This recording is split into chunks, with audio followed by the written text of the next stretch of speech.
नमस्कार, स्वागत है आपका बुंदेलखंड न्यूज 24 में। मैं जानवी। चलिए बढ़ते हैं कुछ खास खबरों की ओर। कोविड त्रासदी की भयावता ने केंद्र की मोदी सरकार को 16 साल बाद पहली बार विदेशी मदद लेने पर मजबूर कर दिया, लेकिन इसे लेकर कई तरह के सवाल उठ रहे हैं। पहले सरकार ने विदेशी मदद स्वीकार करने पर स्पष्टीकरण दिया था और कहा था कि भारत ने भी पूरी दुनिया को मदद की है, इसलिए मदद लेने में कोई हर्ज नहीं है। लेकिन अब सवाल उठ रहे हैं कि भारत में विदेशी मदद कई देशों से आ रही है, लेकिन ये मदद जा कहां रही है। ऑल इंडिया मजलिस-ए-इत्तेहादुल मुस्लिमीन AIMIM के अध्यक्ष और हैदराबाद के सांसद असदुद्दीन ओवैसी ने मंगलवार को ट्वीट कर पूछा था कि भारत में अब तक 300 टन विदेशी मदद आ चुकी है, लेकिन प्रधानमंत्री कार्यालय नहीं बता रहा है कि इनका क्या हुआ। ओवैसी ने पूछा था कि नौकरशाही ड्रामे के कारण कितनी जीवन रक्षक विदेशी मदद गोदामों में पड़ी है। विदेशी मीडिया ने भी भारत आ रही विदेशी मदद को लेकर सवाल उठ रहे थे। ऐसा इसलिए क्योंकि भारत के अस्पतालों में कोविड मरीजों की दिक्कतों में अभी कोई ठोस कमी नहीं आई है। ये सवाल केवल भारत के भीतर ही नहीं उठ रहा है, बल्कि मंगलवार को अमेरिकी विदेश मंत्रालय से भी पूछा गया। 4 मई को अमेरिकी विदेश मंत्रालय की नियमित प्रेस कॉन्फ्रेंस में मंत्रालय की प्रवक्ता जेलेना पोर्टर से पूछा गया, आपने कहा कि अमेरिका से भारत के लिए लगातार मदद भेजी जा रही है।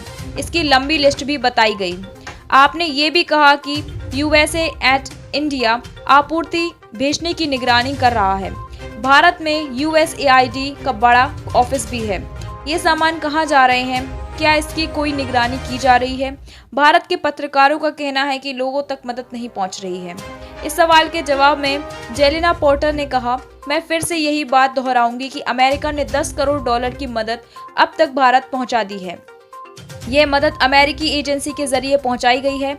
इंडियन रेड क्रॉस को भारत सरकार के अनुरोध पर यह आपूर्ति दी गई है ताकि जरूरतमंदों तक जरूरी सामान पहुंचाया जा सके। इस मामले में अब आपको भारत सरकार से पूछना चाहिए। दिल्ली इंटरनेशनल एयरपोर्ट एक प्रवक्ता ने कहा कि पिछले 5 दिनों में विदेशों से 25 फ्लाइट में 300 टन कोविड आपातकालीन राहत सामग्री भारत पहुंची है। इन आपूर्ति में 5,500 oxygen concentrators, 3,200 oxygen cylinder, 1,36,000 remdesivir injection शामिल हैं। दिल्ली सरकार में स्वास्थ्य सेवाओं की महाप्रबंधक डॉक्टर नूतन मुंदेजा ने कहा है कि इन आपातकालीन मदद से लोगों की जान बचाई जा सकती है, पर यह मदद कुछ किलोमीटर की दूरी तक भी नहीं पहुंच पा रही है। नूतन ने कहा कि जहां तक उन्हें जानकारी है, अभी तक कोई मदद नहीं पहुंची है। दिल्ली में 1 लाख कोरोना के सक्रिय मामले हैं और 20,000 लोग अस्पतालों में हैं। ये सभी मरीज कई बुनियादी सुविधाओं से जूझ रहे हैं। कई अस्पतालों में तो लोग ऑक्सीजन की कमी से दम तोड़ रहे हैं। दिल्ली एयरपोर्ट के प्रवक्ता का कहना है कि अभी तक इसका कोई रिकॉर्ड नहीं है कि मेडिकल आपूर्ति किसी उड़ान से किसी राज्य में भेजी गई हो। मंगलवार को इन सवालों के बीच स्वास्थ्य मंत्रालय ने कहा कि करीब 40 लाख सामग्री, जिनमें दवाइयां, ऑक्सीजन सिलेंडर, मास्क और अन्य तरह की विदेशी मदद 31 राज्यों और केंद्र शासित प्रदेशों के 38 संस्थानों में भेजे गए हैं। स्वास्थ्य मंत्रालय ने कहा कि ज्यादातर संस्थान केंद्र सरकार के हैं। कोरोना की दूसरी लहर में हर दिन 4 लाख के करीब संक्रमण के नए मामले आ रहे हैं और भारत ने 16 साल बाद पहली बार विदेशी मदद लेने का फैसला किया है। भारत को कई देशों से विदेशी मदद मिली रही है। भारत के विदेश मंत्रालय के अनुसार UAE से गुजरात के मुंद्रा पोर्ट पर 20 metric ton liquid medical oxygen वाले 60 टैंकर आए हैं। ये लिक्विड मेडिकल ऑक्सीजन की ऐसी पहली आपूर्ति है।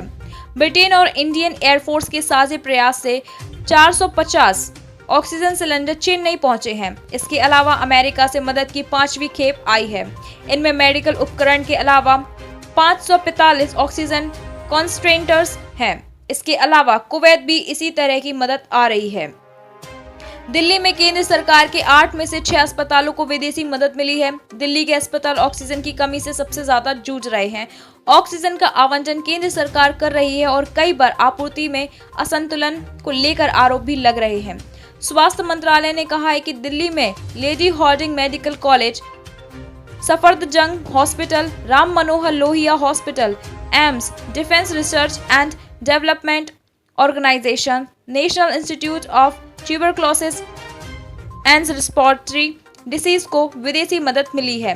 विदेशों में BIPAP मशीन, ऑक्सीजन कॉन्सेंट्रेटर्स और cylinder PSA oxygen plant plus oximeter दवाइयां PPI N95 और गाउन मदद के तौर पर आ रहे हैं।